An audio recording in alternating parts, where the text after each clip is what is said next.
Okay, I have my wife Nikki with me today, and we're gonna make some turkey. Now this is wild turkey, and before we go too far, I want to tell you one thing about wild turkey or any kind of poultry. I raise chickens, so I've learned this from the old timers. Back me up on this. I will. If we went out and killed a chicken to eat it, or a turkey, if you just took it right in there, what would happen? Tastes yucky. It's tough. It is tough, yeah. It's really You tough. have to let that meat relax, as the old timers say. So put that in the refrigerator. Once you, however you fix your turkey, however you cut it up, this is just one side of the breast. We let that set in the refrigerator covered for at least 5 days before we eat it or freeze it. And it was in water too. And then, right? yeah, we soaked it in water too, and we put some salt in it and got all the blood and everything out. Now, this meat has been relaxed, I guess you could say. Now, Nikki is going to take her special talents and take this thing and make us a nice, healthy, not, but tasty. Yes, that's right. With turkey secret dish. ingredients. What do you call it? Potato chip, wild turkey, baked. I don't know. What do you want to call it? Potato chip. Is that with the beef? Stop. Okay. You're mean. It's potato chip All right. wild turkey. Yeah, is that what it's called? Yeah. That's our new. Okay, that's our Potato name. chip fried wild turkey. Okay. All right. Okay. What's your basic ingredients in this, Nikki? Not much. Potato chips, Kentucky kernel, and flour. A little bit of salt and pepper, and a lot of butter. A lot of butter. It's good for you. Yeah. The first thing I do, we got this breast that's huge. You got a huge turkey, and I want to cut it into more like manageable, kind of bite-sized pieces. And I don't have any special thing I do. I just decide what I want. And I've done this with chicken before too. And my hands are all yucky. You want salt and pepper them since I'm all yucky? Me too. I'm gonna flip it. Put some salt in there. Even though it's got a lot of stuff on it already, it still makes it good.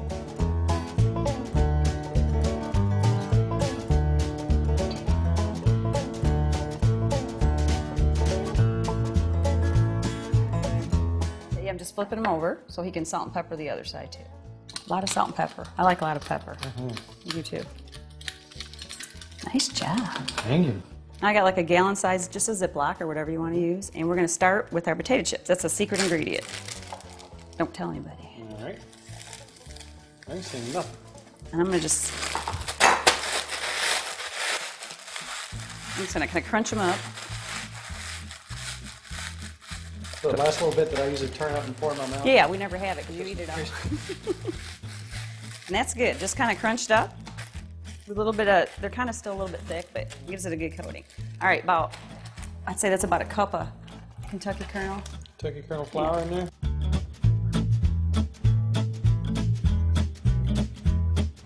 And then just 2 tablespoons of flour. Did you get white pepper out? That is good. One thing. We need to add white pepper. A little bit of white pepper. A dash of white pepper. Don't get it That's a couple dashes. All right, I'm actually going to just zip this up now and shake it together. And this is our shake mixture. Now we're going to How move. much you want to bet? What? White pepper is one of the 11 herbs and spices in Colonel sandwich. I think you're right. I bet you $1. It's good. Now we're going to move to the stove and cook, kind of brown up this turkey. Put it in the coating. All right, now we're going to melt about half a stick of butter. I'm going to start with. And that's what we're going to brown the turkey up in. What I'm going to do now is I'm going to go ahead and dip the turkey in the mixture that I made. Actually, I'm going to put a couple in at a time. This is messy. Tim doesn't like when I make this because I have flour everywhere. I got these coated pretty good. I'm going to go ahead and just brown them. I'm going to get as many in there as I can. You can kind of see the potato chips on it, the bigger pieces. That's what makes it good. And this turkey feels really tender. You can tell it's like soft. You can feel the meat's good.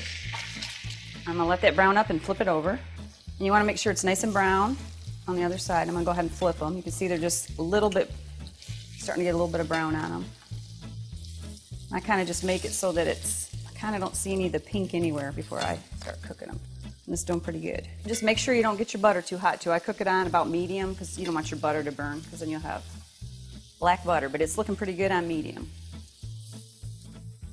All right, actually now I'm going to take these because they're brown. I'm going to put them back in the bag, about 2 at a time, and I'm going to kind of call it double dipping them, give them a little more coating on them, and I'm going to brown them up again. And you can see they come out kind of like that.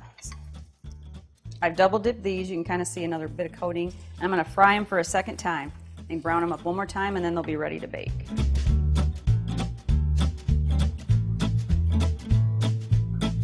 I like to use glass baking dishes, so I have my glass baking dish. You can spray it with Pam, or I don't have Pam today, so I'm just going to put a little oil in it, just so it doesn't stick. I'm just kind of getting it all around the bottom of the pan here so I can have oil, so hopefully it won't stick too bad. These are ready. They're nice and brown. This actually looks better than last night's. And now it's all ready to go. I'm just going to take a little bit of the coating that's left. And I like to sprinkle it on the top. All right, I'm going to put a little bit more on there. And this is messy. I always make a big mess, but Tim will clean it up. He's good at cleaning up my messes. All right, so now it's ready for I have about another half a stick of butter I melted here. And I just like to pour it on the top because it's good for you. Yeah, for health reasons. And it is ready to cook. I'm going to put a piece of foil on there, put in the oven, 325 for about 2.5 to 3 hours. All right, now we're ready. I got the foil on. We're going to stick it in the oven for about 2.5 to 3 hours.